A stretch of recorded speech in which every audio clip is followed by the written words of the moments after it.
Stevie Wonder was born prematurely. He has a condition called retinopathy of prematurity. Ray Charles had congenital glaucoma.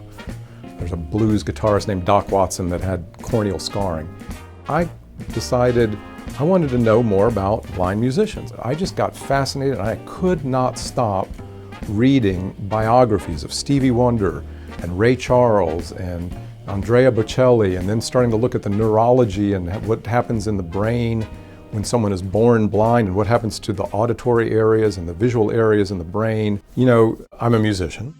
Right around the time that I knew that I had this little benign tumor and started losing hearing, I just became interested in the stories of visually impaired artists. And so there's a whole wonderful book that I read that talks about how Monet had cataracts and Edgar Degas, another impressionist painter, had probably some sort of retinal dystrophy and he started losing vision. All these different stories, Georgia O'Keeffe and James Thurber and Mary Cassatt and all these people who lost vision and still managed to create this incredible art. And I just must have researched that topic for over a year, wrote note cards just like I was in high school, write my note cards out, and I wrote this book called The Blind Musician, which I had hoped would be sort of a one-stop source for everything you could possibly want to know: history, biographies, neurology, ophthalmology, the definitive one-stop book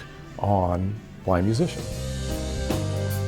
This notion of neuroplasticity, which is kind of a fancy way of saying your brain kind of gets adapted to stuff.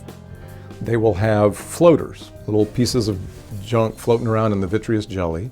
Your brain will eventually adapt to this. It's not like the floater goes away, but eventually you're not going to pay attention to it. A much more advanced version of that is occurring in blind musicians, particularly those who are blind at an early age. What happens there is it becomes kind of like an auxiliary supercomputer, and it starts processing auditory and tactile things, so it's like you get an extra part of the brain devoted to hearing and sound.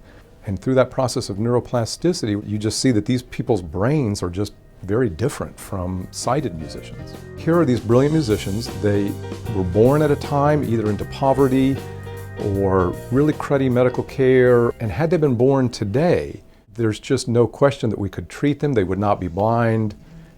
But then kind of the flip side of that is, well, would they have been the brilliant musicians that they turned out to be? And I don't know the answer to that for sure, but I kind of have to think that probably they wouldn't have been.